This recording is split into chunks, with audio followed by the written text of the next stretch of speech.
ஆட்சி வந்தவொடனே முதல் போடப்பட்ட வழக்கு புரியுதுங்களா?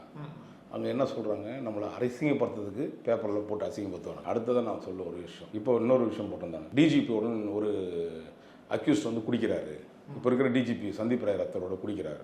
அது செஞ்சுருந்தா 4 பேர் செவத்துக்குள்ளே தான் அது குடிச்சிருக்கு. அதுதானே ஒயின் ஷாப் வச்சுருக்கீங்க. இப்போ என் மார்க்கெட்டை ஏற்றுறான். இப்போ டிஜிபியே வர குடிச்சிட்டு இருக்காரா அப்படின்னு கேட்குறான். அதுக்கு வந்து இவனுக்கு ஃபோன் பண்ணி வேறு தலைவரை ஏதோ ஒரு சில ஆப்ளிகேஷன் பண்ணணும் தலைவர் வேணுமா எவனாவது.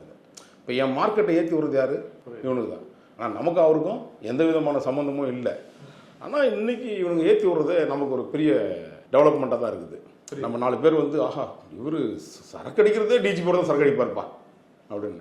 ஸோ இந்த மாதிரி இந்த காகிதங்கள்லாம் பேசினா நமக்கு ஒரு இடத்துல அது தனி பப்ளிசிட்டி கூட கொடுக்குது நமக்கு. ஏன்னா நம்ம சமூகத்தில் என்ன சொல்கிறோமோ அந்த கருத்து போய் சேருதோ இல்லையோ, நெகட்டிவ் பப்ளிசிட்டி நமக்கு வந்து பெருசாகவே நமக்கு ரீச் பண்ணுது.